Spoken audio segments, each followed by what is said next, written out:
The knowledge base of what we do in medicine needs to have advanced to the point where you understand what a cell secretes, how cells communicate, and what growth factors are, and what an exosome is, and the different types of things. The medical industry as a whole, and in particular, I think big pharma, realized very early on that cell therapy was the way the human body works, and they had to get ahead of the narrative before the science of using your cells to help you heal got kind of out of control.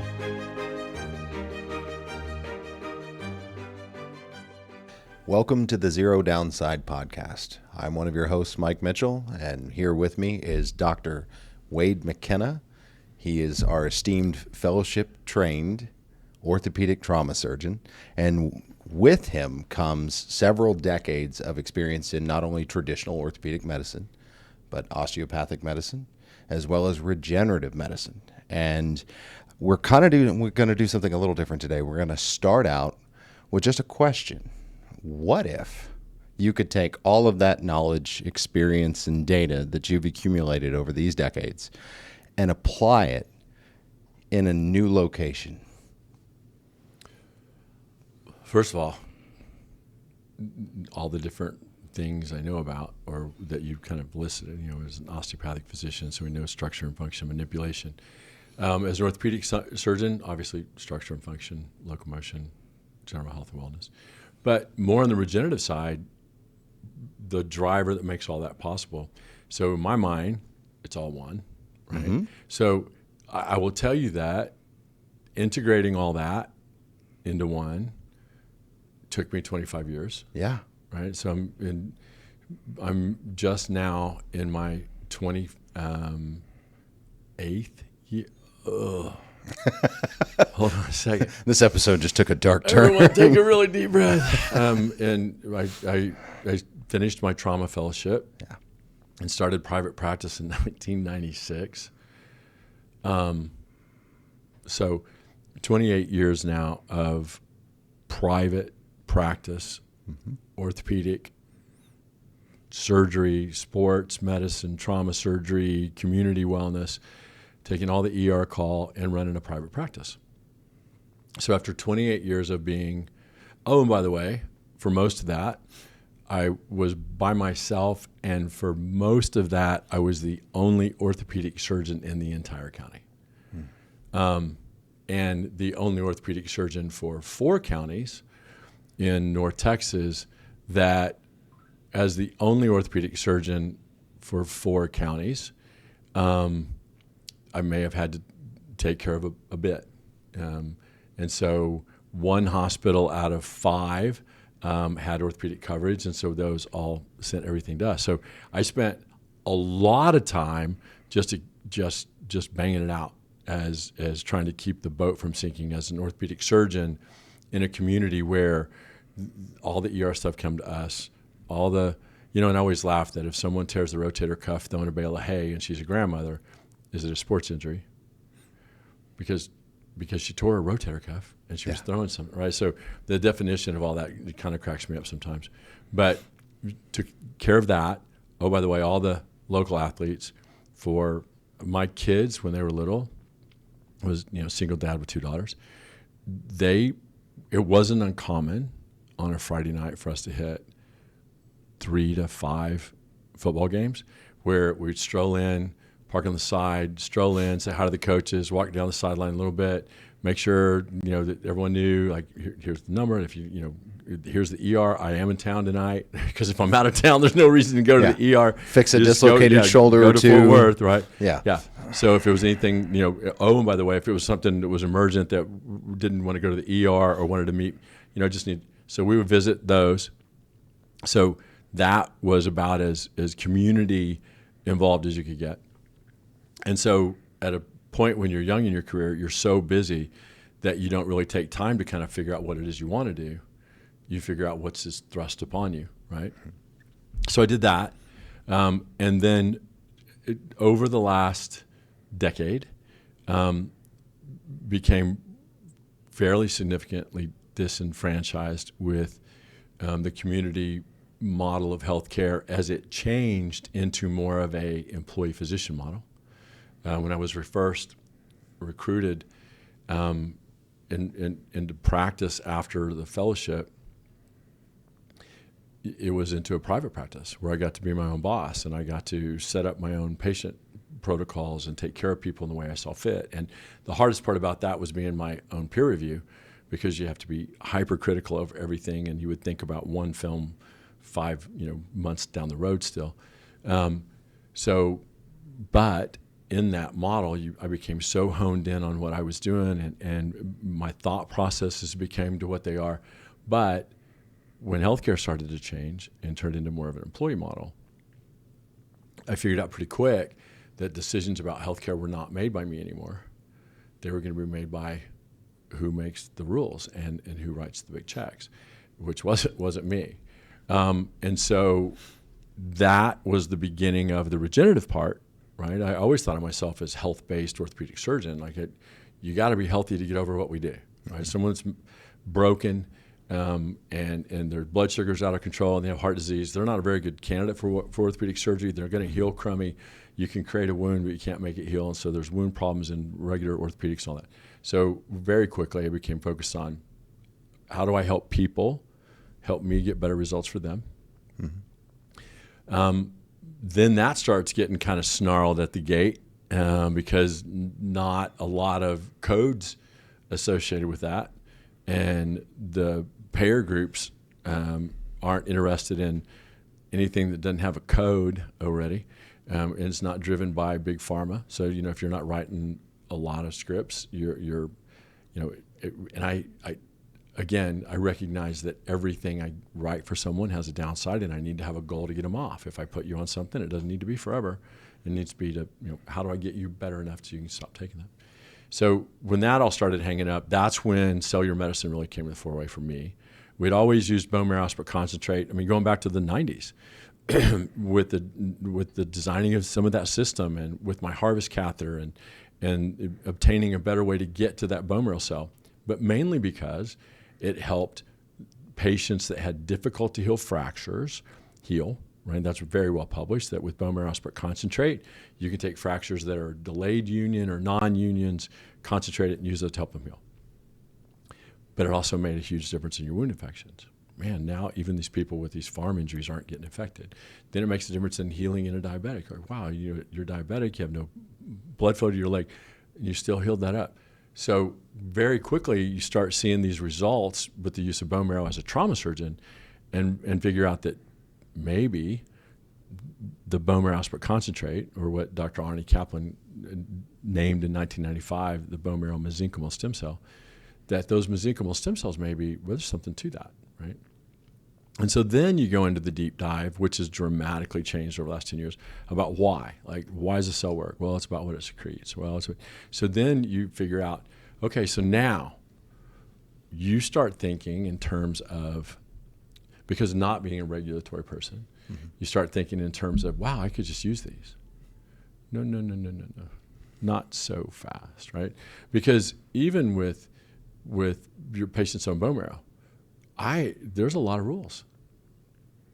You have to be what's called minimally manipulative to the cell. So are there some ways that in a lab we would take cells and make them more prolific with certain nanometers of fractionated light, with ozone, with spinning cells in a nitrogen-rich or a small hypoxic environment to make the cells? All those things, man, there's a lot of ways to take your stem cells and make them better. Mm-hmm. But all that's against the law in the U.S. So you can't do that. I can draw your marrow.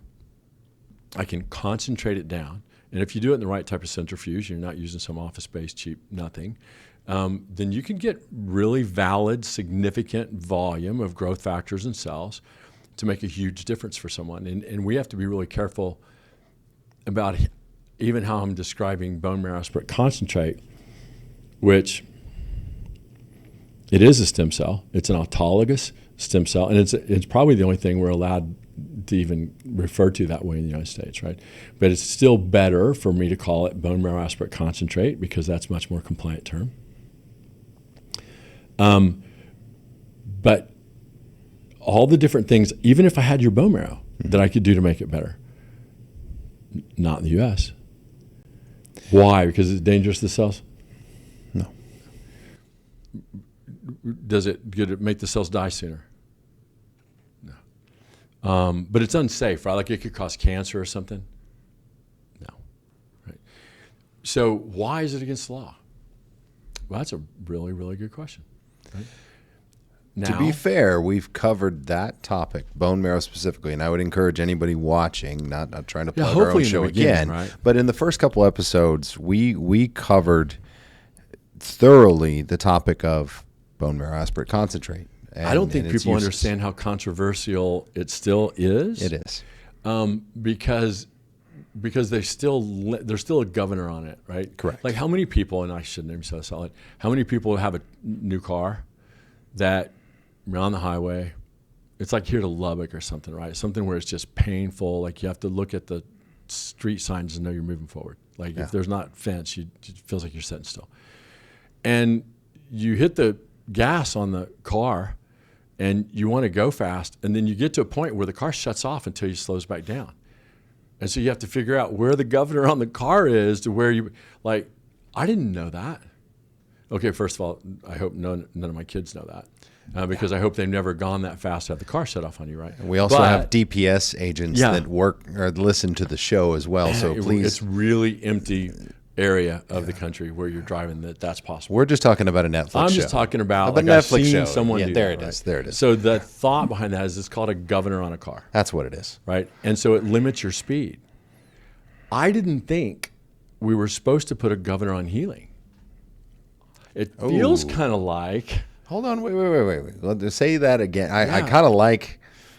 I don't think you've ever presented it that way before. Yeah, it's very organic because a little emotion rose up in me for a second to think, why are we literally doing things to make stuff not work very well? Yeah. Like a governor on the car makes it not as fast. A governor in healthcare would make you not heal as well or not get as better or not be as well. Like that sounds really shady, right? Yeah. It almost sounds like if it wasn't intentional, it would be against the law. Like we're doing things to make it, that's like coming up with a battery that doesn't last as long as it could because you need people to buy more of them. Like that sounds crooked, right? I don't know. Or changing cell phone charging cables every 6 months. Making a phone that kind of, just kind of stops working at 2 years about the cycle of the new one. Like it's crazy how you can kind of like planned obsolescence, right? Yeah. That sounds like exactly opposite the reason I went to medical school, college, graduate school, internship, residency, and fellowship. Yeah. So I was in school till I was 34. You know what no one ever told me or what I never realized at the time? That I wasn't supposed to learn how to make people better. Yeah. We want you to be healthy sick. We want you to be a subscriber to our method of healthcare, not to subscribe to the podcast. That'd be great, by the way. Thank you. And hopefully you have, but excellent. Not to deviate, but they want you to subscribe to Western healthcare, right? Like it's a subscription model because we've just shown that the laws, the FDA regulations, the NIH, the CDC, a lot of three-letter agencies may be limiting your access to things that are way safer than what's already out. Like that's probably the best way. I know the podcast is called Zero Downside, but again, please know nothing has zero downside.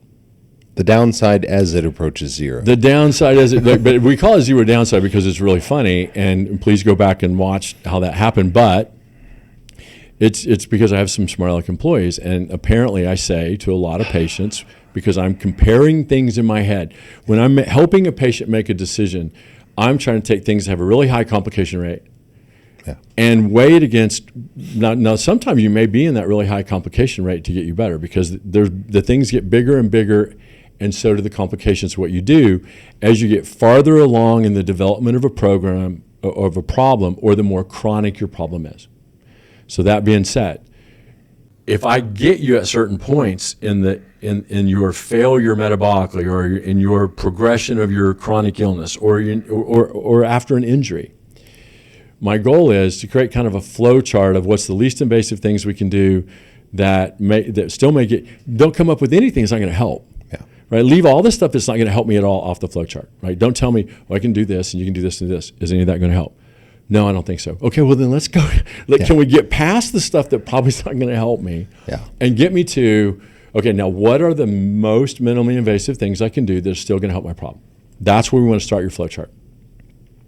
Then I want to take it to, well, if these things don't work, where can I take it? That feels like why I became a doctor.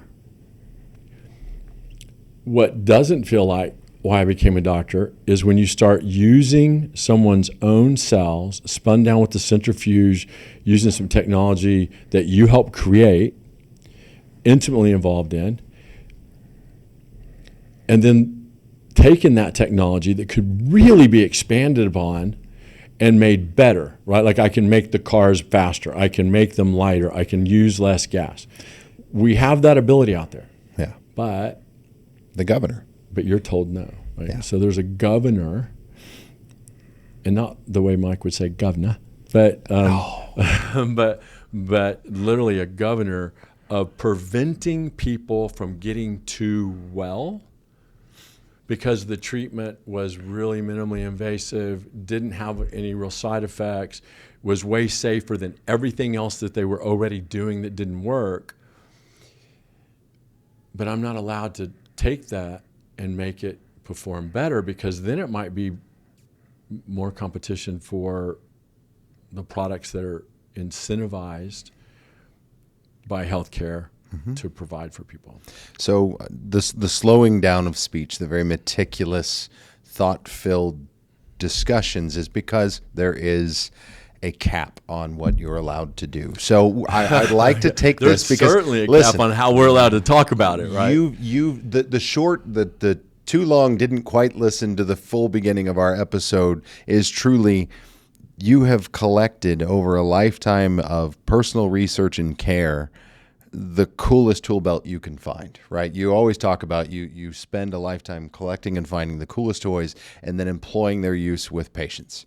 So here's the circle back to the original question. What if there was a place where there was no governor to make fun of my own? There actually is a governor. Yes. But not a governor of limit, meaning that artificial, not even artificial, the purposeful limitations of function of a device or system. Right. It becomes a governor on performance. So that is intentionally placed.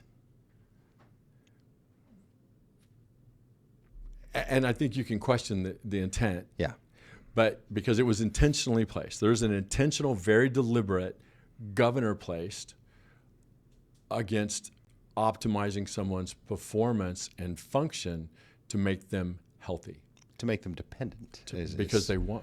Correct. So I don't want to stay on that. Let's talk about, there's an intent. Yes, there's the silver lining, right? Now, with that. What if there's a place? What if there's a place? There's no governor. You can see we're leading into something. We're just doing a poor job of it because we're teasing each other throughout the episode. Yeah. Because the fun part for us is giving each other a hard time. Man, our excitement for this is there is no equal. The expectation, the excitement, everything, it's because we have found a place where all of the cumulative things that have been collected over the years can be employed.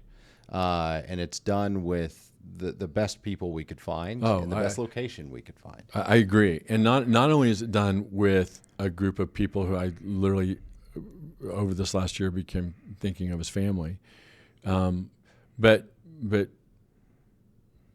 more importantly, I think that when you talk about a place that we could do something to, first of all, it's pathetic that we have to leave the United States to be able to increase the level of healthcare available for someone. Yeah. And at the same time, decrease the invasiveness of what's being done that doesn't work. Again, most of the chronic, irreparable, autoimmune function kind of diseases of chronic Western medicine, the modern era of medicine, there's already treatments being that are out there that people are engaging in. They just don't work. There's still a lot of things that they're just keeping you sick for longer, or sometimes making you sicker, or sometimes certainly not curing it. They're managing chronic illnesses in the United States. And I think that with Western medicine, everyone thinks the U.S. is the place to go to med school, and we're this bastion of higher education. And I will tell you that if that's true, it certainly seems like the enlightenment against established healthcare thought is the light sure shines brighter in places outside of the political environment of the United States. I will say this. You, as a physician, have been around, and we talk about it, and I marvel because I've been in the healthcare field for a long time, and I've had the privilege of working with some really brilliant minds. You and I talk about the VIP list of people that you got to train under, that you got to learn under, that you got to pick up a scalpel for your first time through and learn. So we're not being disparaging against the programs themselves and the physicians that have dedicated their lives to training up new physicians, right? For sure not, because it's the political establishment. That is correct. But I want to make we all have to work under. Yeah, I want to make that very clear. In no way are we besmirching the good name of many, many people, men and women alike, that have given their lives over to educating future physicians and providers. The rub for us, to use another British term to make fun of myself, is honestly the governor, right? If you're a NASCAR fan, the restrictor plate that's put into the car so they all drive the same speed, no matter how much work was put into them. They all drive the same going around the track in the name of fairness and competition. This is healthcare. It's not meant to be fairness and competition. It's meant to allow people to run the race. It would depend on what your goal is. Correct. So my goal as a physician, just treat people. Look, I am Western medicine. We had this discussion before. Yeah, like agreed. I'm a trauma surgeon. You don't do it when you finish orthopedic residency.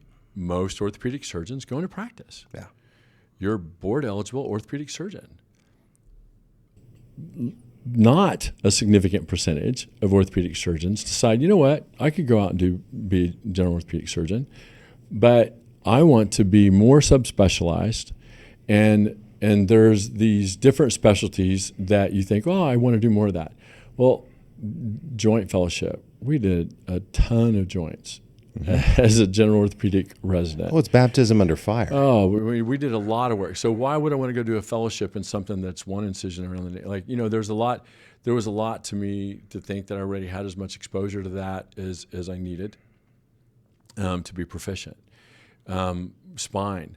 I did a lot of spine, but I also did a trauma program that had a significant amount of trauma spine.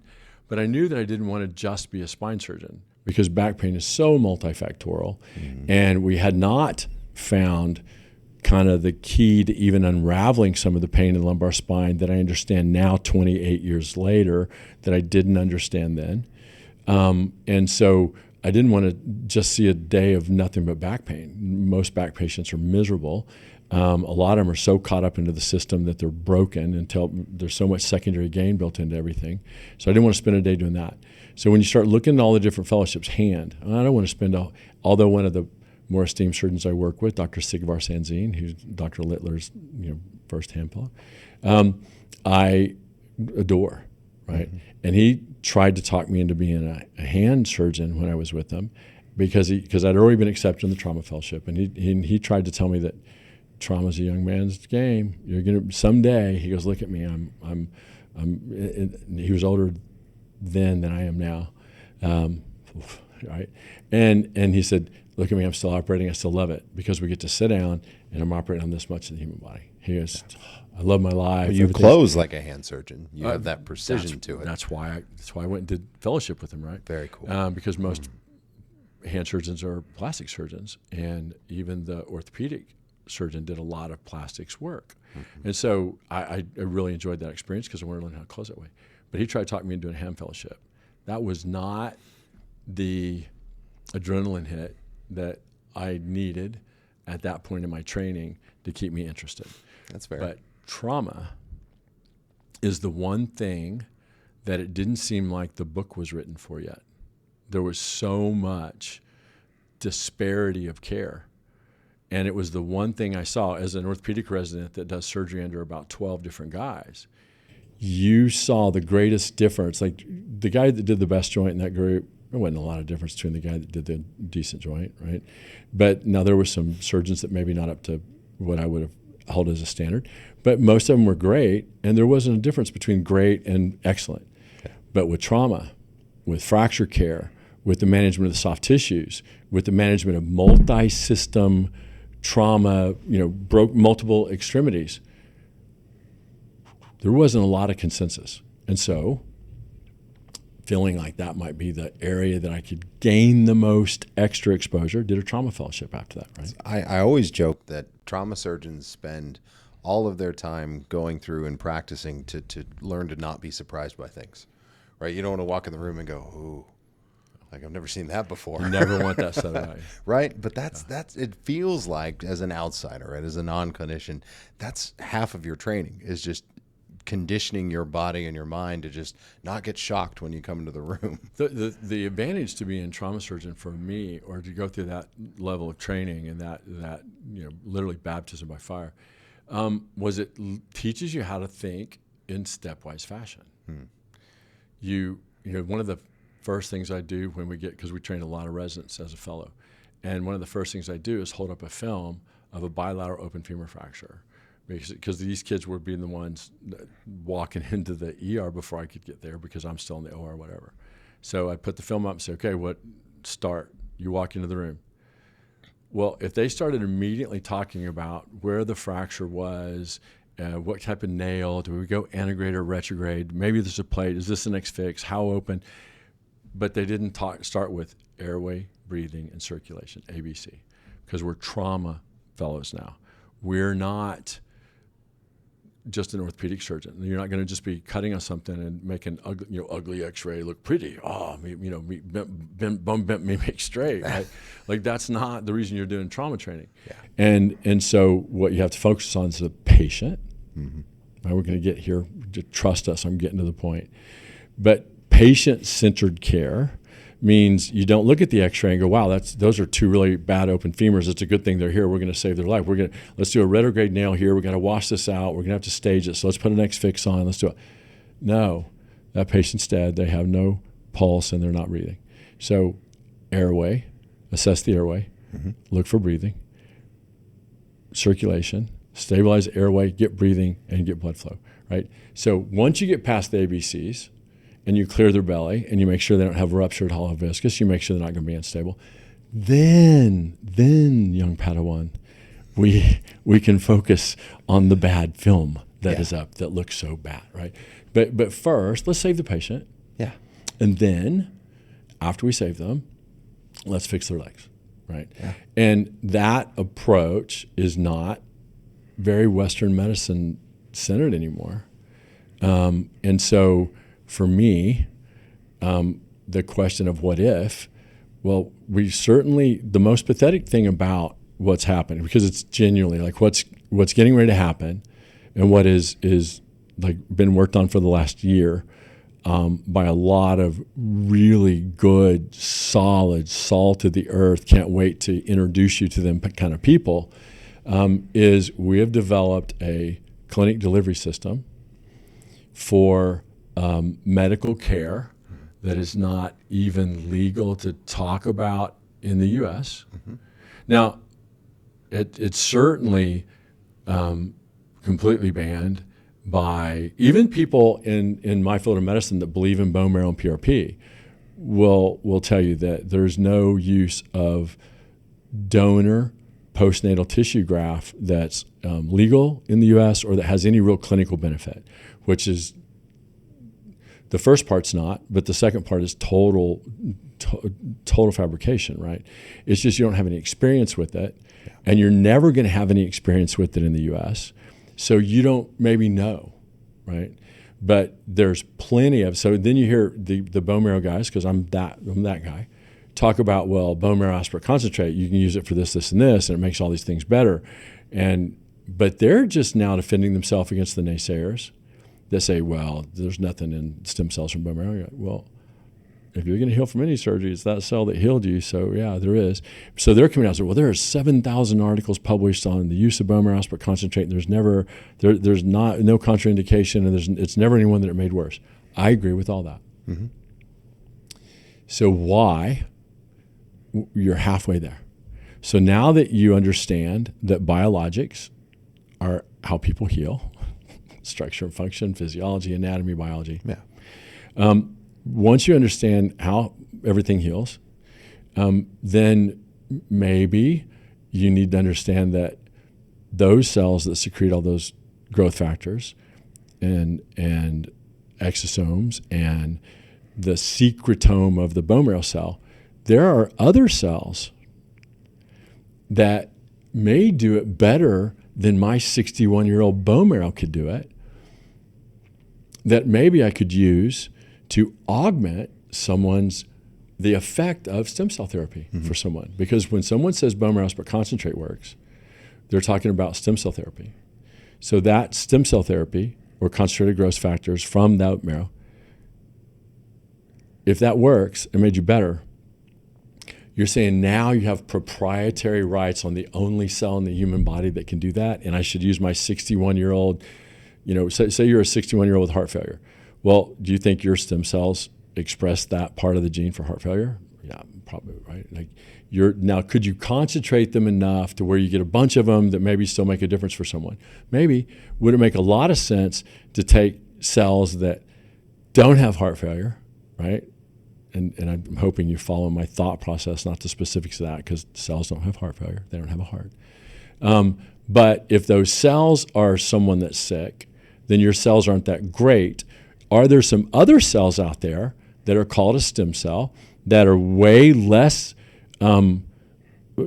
tainted by a 61-year-old life that may be able, when concentrated, sterilely prepped, and draped in an ethically sourced fashion from donated postnatal tissue and an umbilical cord from a C-section delivery where you have a healthy mommy, healthy baby, healthy membrane. That's a lot of words to say, but I think it's pretty important.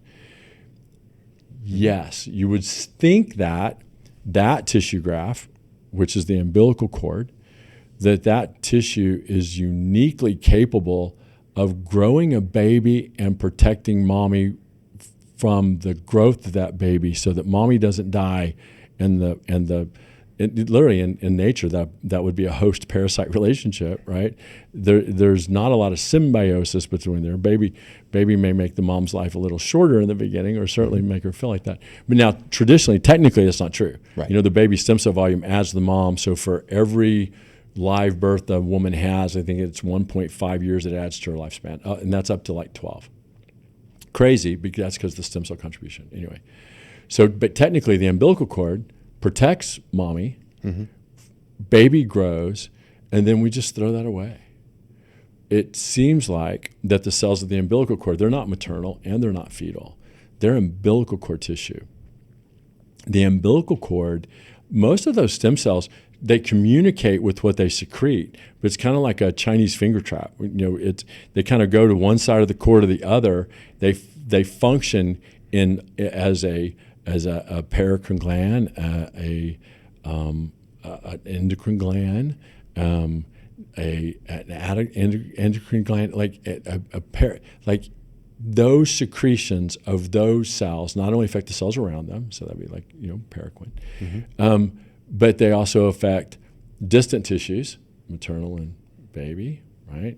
And they also affect the health of the cells around them and the cord, right? And they secrete things that make all of that grow. So those cells are an organ, right? With all of the work done in Western medicine on organ donation and how far we've come in surgery, does it make sense that if you could donate an organ that was getting thrown away, like if you donate a kidney, that person better be you have to love that person, right? If you donate a heart, only family can donate your heart, right? Like you can, because you're not there, right? Yeah. But what's the downside of donating your umbilical cord? right? And, oh, by the way, that tissue and those cells are easily used for a great majority of problems without a matchup of the DNA, because umbilical cord or postnatal tissue is incredibly immune privileged. You can't have an allergic reaction to it. The complications of you getting your own blood back are worse. So now, again, all that is illegal in the U.S. And while that's pathetic as this bastion of healthcare, I think that what's not pathetic is a country, and I'm going to say, actually, I'm going to say it Mike's way now, because I always say, Caribbean, and Mike, as Aussie, is Caribbean. Which is the well? I need a moment to defend myself. Yeah. So I love it's the British way of saying it. Yeah, right? And don't call me British, but listen, I'm half Aussie, half Texan, which means I don't speak Weren't Australians English. Just British criminals? They're the Southern British. Okay, all right. Like I'm just checking. Slower, I'm less pitchy tones. I'm but a poor little country kid from Okie. I can't spell color now. At 44 years old, I still can't spell the word color appropriately. I still say the word aluminum or advertisements on the telly, right? But I am a Texan. I'm born native Texan, born here, raised here. My sisters grew up on the southern part of the house, so they actually have a thicker Texas accent than I do. So it's just that 30 feet gave them a much thicker draw than I have. Okay, so you say it your way. So Where's the new my clinic? way is yours was Caribbean. Now that we've cultured our podcast audience, it is the Caribbean. Yeah. So I'm going to say it that way because I like it more. I love it. Because I think that since it's the British way of saying it, that Caribbean is more elegant and probably more appropriate to the location that we're going to be in. I like that. So we have literally circled around the periphery of a really positive conversation, and I do want to mention this. If you're watching this and you were referred to this episode from a letter, welcome. Because patients have been asking me for 15 years, where could I go and get that therapy that seems like it would make a lot of sense. And again, for the guys talking about all these bone marrow studies, there's just the same amount of, actually way more scientific research and applied science on the application of postnatal stem cells that are undifferentiated, not maternal or fetal tissue. Those same amount of papers, when you stop throwing rocks at it, in which maybe you're never going to stop throwing rocks at it because it's probably never going to be legal here to do this. But when you stop throwing rocks at science, the way you're asking people to stop throwing rocks at us on the bone marrow and PRP side, I think what you're going to find out is, holy crap, I had no idea all this literature's out there on the use of postnatal tissue graft for macular degeneration. I had no idea that we've been using amniotic patches in medicine since 1910 for wounds and corneas. I had no idea. You're right, you didn't. But that didn't make it any less real or viable. Mm-hmm. And guess who has pushed hard to find out as much as they can about it and comes to me with those questions? Patients. Mm-hmm. Because they read and they're not incentivized by their employer or the associations that they pay dues to not learn about it. Yeah. They're just worried about their health. They're trying to be their own healthcare advocate. So they're seeking that care. The same way that I had those same questions and started seeking that science over a decade ago. Well, we famously had one of those patients on this podcast. Our friend from out east, she was on as a guest. And that, to me, was a really beautiful picture of patient advocacy, right? Patients learning to be advocates for themselves. She sought you out overseas. At a meeting. Speaking overseas, And so she, to me, always is going to represent the prime example of... And she had received this therapy. Yes. Which what Miss what Miss T, as my kids all call her, what Mrs. T received. Go ahead. Sorry. No, you're good. What That was me. That was me trying to be very coy with a water bottle. What I'm Mrs. sorry. T received was IV cultured stem cells from postnatal tissue graft to treat her heart failure, which at the time she had an ejection score that was below the rate of even really a good candidate on the transplant list. Right. So she's one of the prime motivators that we use as an example, because how can you not get passionate knowing somebody Boy, it certainly like stirred me towards the political disdain I have developed, because it made that difference for her, and she's a lovely person and deserves to be here, and it saved her life. Yeah. Right. And you didn't do it here because it's illegal? Yeah. Like, what? So when you start looking up, oh my gosh, is it just her, or are there hundreds and thousands of people out there that this could help? Well, that's a stupid, there's not a lot in biology that's one. Yeah. Right? If it's how biology and anatomy and physiology works, it probably works that way unless you're broke it. But from a healthy perspective, is the body meant to be diseased? No. It wants to maintain health. Most illnesses are because you're missing a beat a little bit. And if I could just help your body do a better job of what it's trying to do, you could probably overcome a lot of that. Yeah. You certainly heal in trauma, but I have to do things to help optimize your ability to heal. Wow, it sounds like we could approach a lot of problems in the human body with that same mentality. Because you should, right?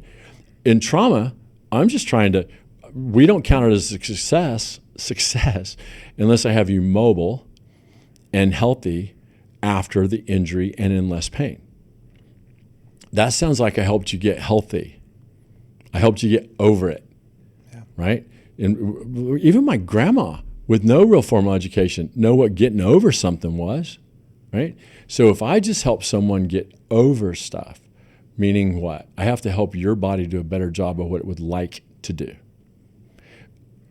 Does it seem like that a lot of Western medicine is focused on that? No.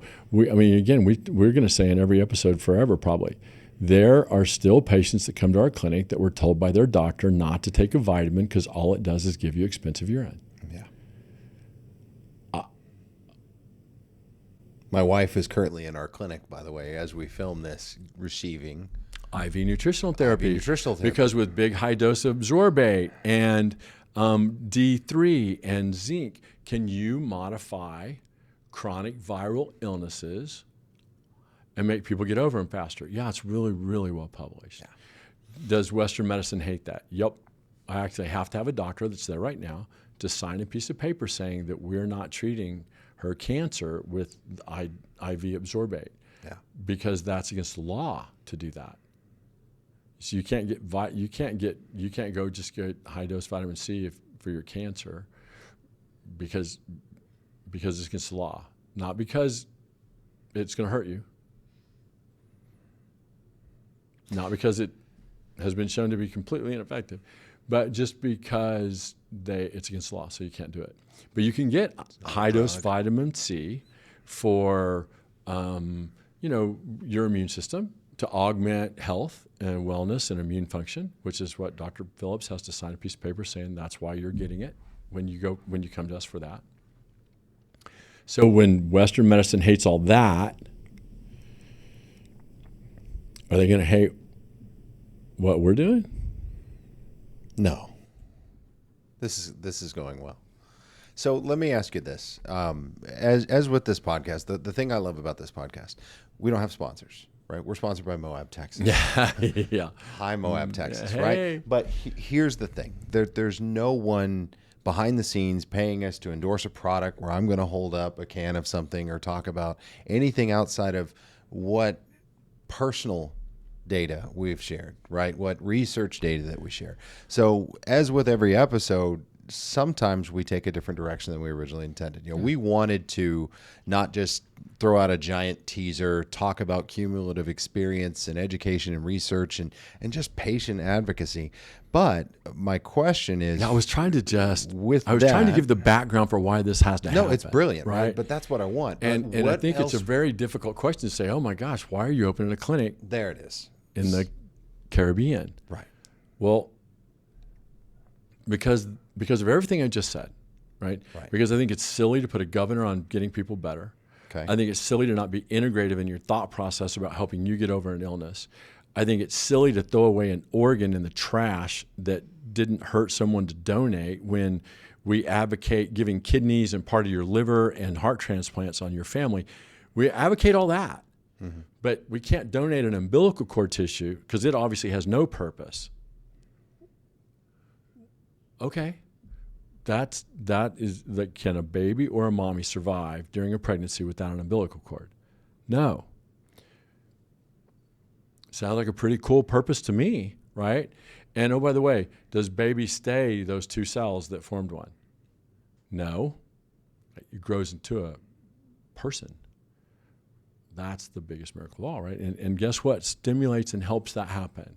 What did God put there to not only protect mommy and baby from each other, but facilitate the growth of one and try to maintain the health of the other?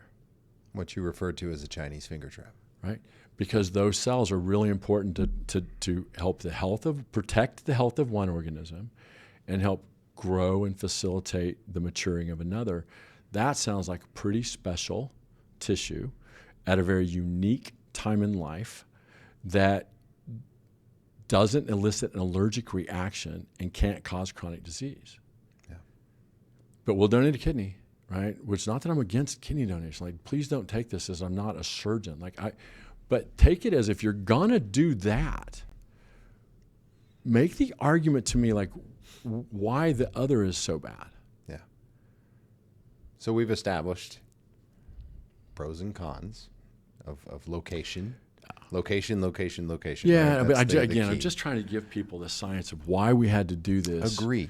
Outside of the country, and it just sounds silly, right?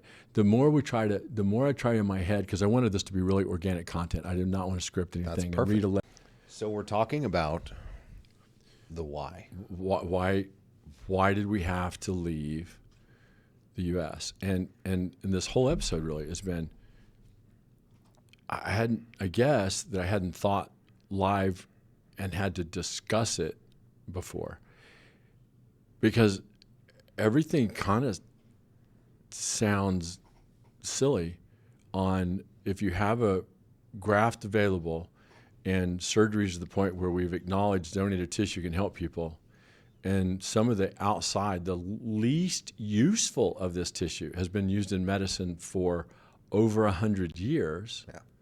Like the outer laying of the placenta, the amniotic tissue, has been used for 100 years for burns and wound care with great success. It sounds silly that we're still, I use the phrase throwing a rock at an airplane because the technology mismatch, but it sounds silly that in this day and age, we are still having to argue with real doctors that I agree with on so much when it comes to bone marrow aspirate concentrate and use of PRP.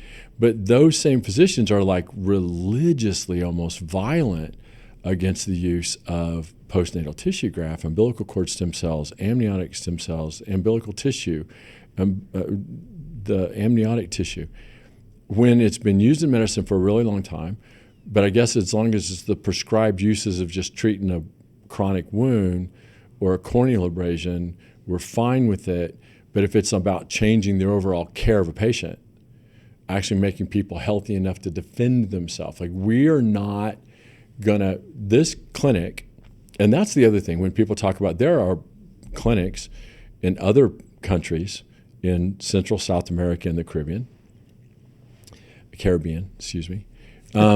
that have access to IV stem cells that have been legally cultured and expanded, which is how those cells would be optimized. And they have operated for a really long time with a lot of significant results for a lot of patients that were able to navigate the waters of even finding out about it. But do the laws in any of those countries allow for the optimization of that cultured cellular tissue that our new government in the Caribbean has allowed the creation of this graft with the leeway to provide the best quality tissue graft that we could have possibly created and been able to alter, not having to stay minimally invasive, but been able to turn, fifth graders into Navy SEALs. Is there ways of doing that to cellular tissue? Yes. Has that been allowed by any country that optimizes and allows for the cultural expansion of the tissue? No. Meaning that there was still some room to work with, right? Do I think that there's a lot of clinics that have been doing good with the limited technology that they were using at the time? For sure I do. Of course. Right? Do I think that for the first time in my entire life, with the creation of this clinic, was I asked a question that I had never thought of before, and that was, in a perfect world where the government supports you and they're really, this group of people wants to really focus on what would be best way to deliver health care to make people better, or to create healthier population that's less morbid and less sick and uses less health care, what would you do? I'm like, well, because of the regulation. No. There's no regulation. We're going to write the law. You're going to help us. And we're going to write the law. So let's figure out, what would you do? What? We're just going to focus on what is best for the patient. Wait a minute. Did you just ask me? Because the insurance company never asked me that. When we have to call and argue over getting an MRI on someone that's, knees locking up on them. They hurt for 6 months and now they can't sleep or work. Have you tried physical therapy? Yeah. Have they taken anti-inflammatories for 3 months? I'm just trying to get an image to see what's wrong. Wait a minute. This I was approached by a group that said, we want to make a difference for people. Are we doing everything in the world we could do to provide a non-invasive, really healthy, very scientific option for the optimization of the human condition with stem cells from postnatal tissue graft or any source, autologous from you or from postnatal tissue graft, ethically sourced? Is there any combination of, or addition to, or wellness things that we could do to make that function better, or is everything being done the way it should be right now? I was like, oh my Lord, there's this. And whoa, okay. Well, let's make it where you can do all that, and let's get this set up. It felt like I was being punked, right? It took you some time to I have trust issues. Let's get through that. We've been hurt before, right? Yeah, we've been hurt before. We've been really close before. But as in my, as most of life, me trying really hard to be integrated now, right? And for the first time, I think at 61, all those other parts of me, I've kind of been healed enough to where I feel like this is, I don't like all of me. There's parts of me I think aren't that great. But am I integrated? Have I accepted that? And do I generally yeah. Do I kind of feel that way because it feels like my professional life has come to that same place, finally.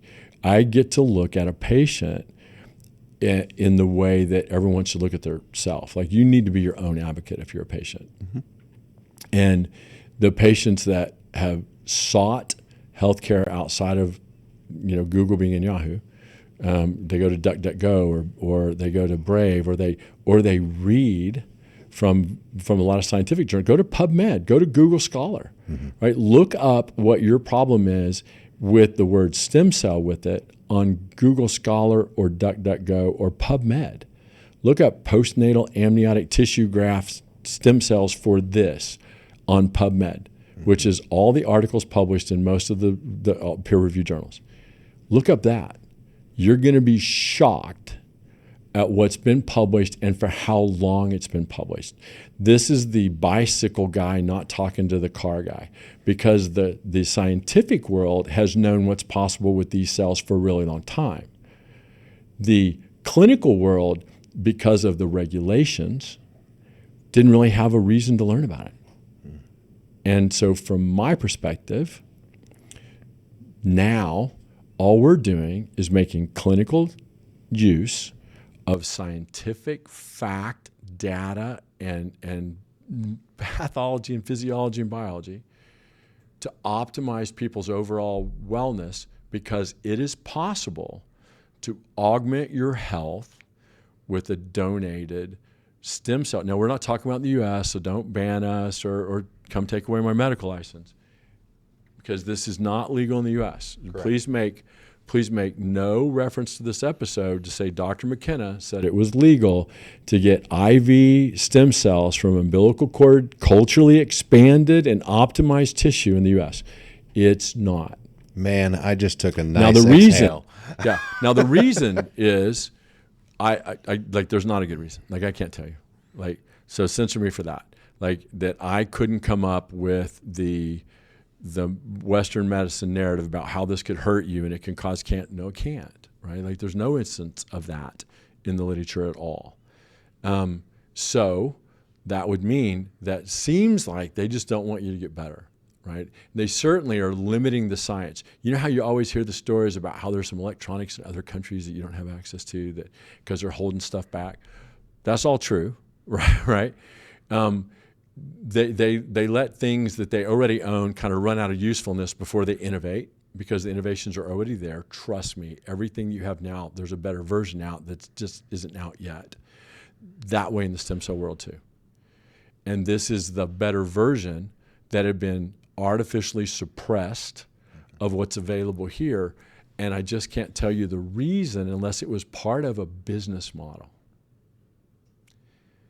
And that's the most depressing thing about healthcare in general, is that we have artificially held back from people the ability to see if they could get better instead of stay sick. Mm-hmm. Well, it's sick care, right? We've talked about that numerous times, numerous episodes. Let that sink in for a second, right? Like, yeah. Does that sound like that this system is being run by people that may not have your best interests at heart? Well, then why believe what they say about everything? Like, if they don't have your best interests at heart, why do you believe what they say about me? Meet me.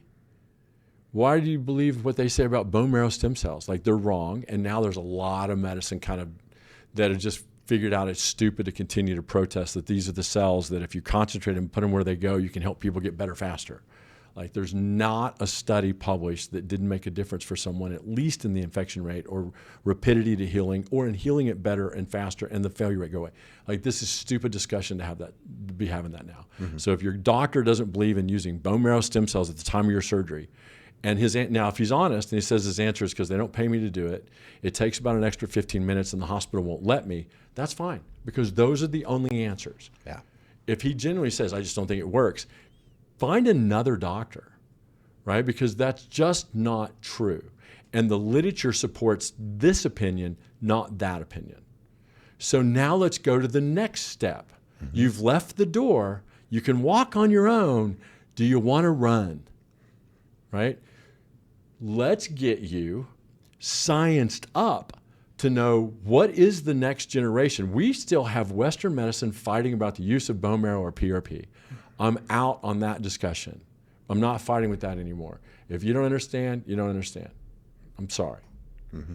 But now we still have a subset of guys that believe that now, that still trash the next generation, or taking that to the reasonable expansion of that thought is now what, where, what if, right? The why is defined. Like in every problem, if you know the why is because I want people to be able to get better, and a lot of what we do doesn't work. If everything we do now worked, there is no reason for innovation unless you're just changing its ease of use or cost of goods. We're not to that point on very many things. Mm-hmm. We still need to find a better way to help people get better that's less invasive, that doesn't hurt them. We want lower downside, right? Mm-hmm.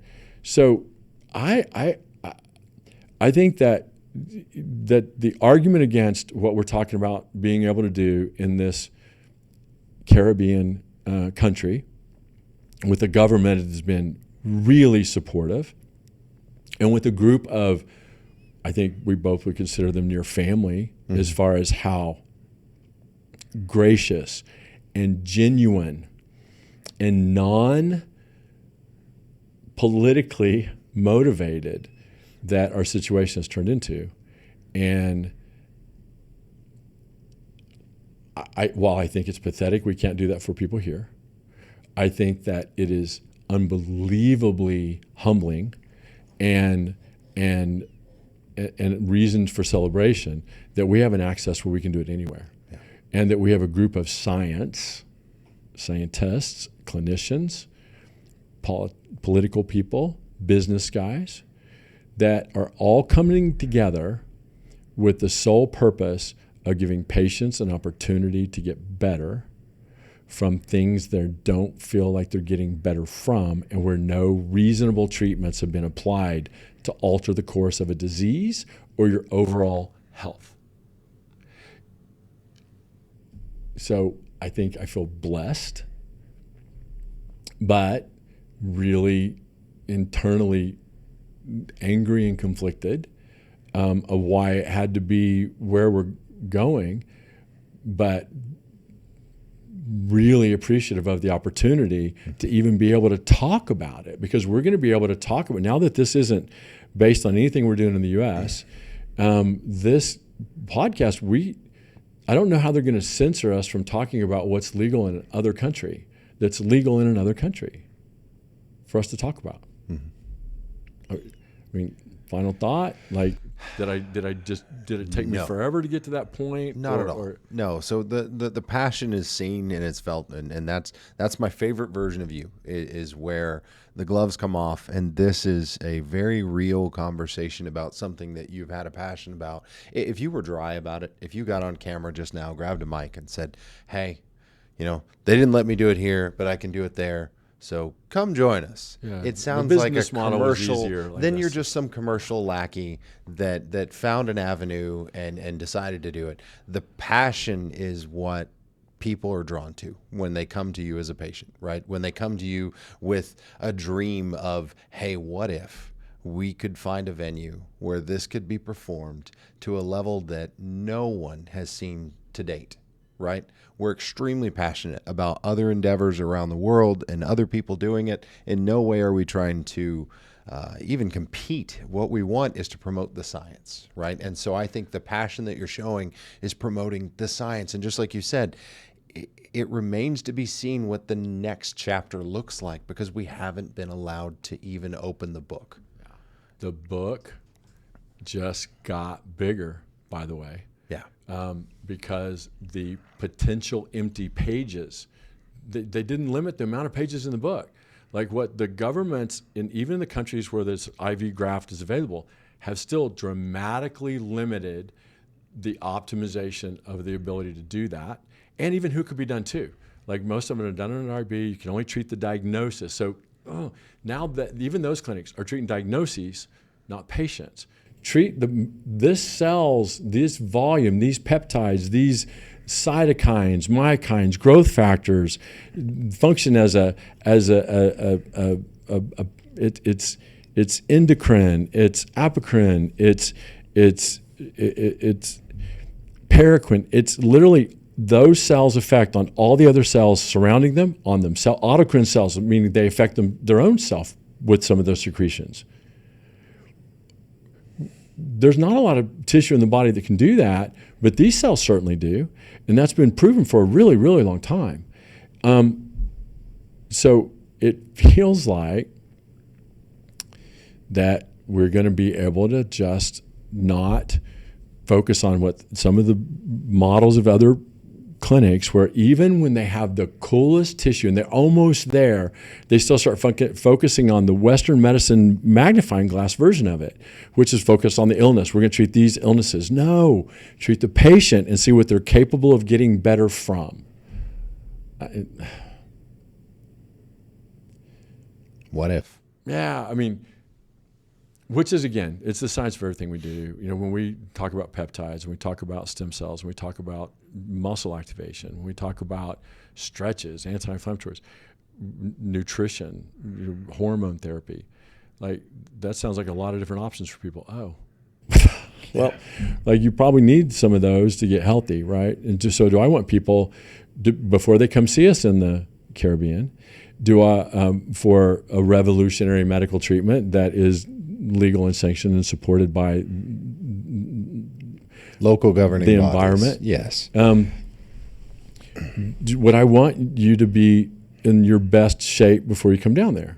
Yeah, because the cells will work a lot better for you if you're healthy. Mm-hmm. Are they going to help you get healthy? Yes. Has that been a part of my journey over this last year and a half? Mm-hmm. Of course. Like, I know what's possible. Why would I have ignored it? Right? So I don't. So final thoughts are, man, I appreciate, I don't want to use soft words, passion and compassion and enthusiasm, that this is a fight for you. This is something that, every episode you come armed with the most information you can have, because you've done your homework, right? You've done every amount of extensive research at your fingertips. So final thoughts are, I really genuinely appreciate getting to work alongside of you in the fight. I'm excited to see where we progress. I can't wait to get to the next chapter. I can't wait to be able to explain in more detail exactly what the potential is overseas. And again, to all of our listeners and viewers, thank you. Thank you so much for your support. What really helps us and motivates us is if we can all have a little bit of Miss T in our mind frame, and in terms of comment, like, subscribe, be passionate. We love that. That keeps us motivated. That lets us know that we're on the right path. And so to Dr. McKenna, thank you so much. Yeah. And know that there is an option now. Yeah. That is going to be made as easily as possible to not exclude people from the treatment of. And we would love to be the conduit that actually helps you achieve whatever your healthcare goals are. And again, thank you very much for your trust and support. I'm very humbled by the trust of a patient in taking care of them and participating with them in their journey to be the best you. And thank you so much.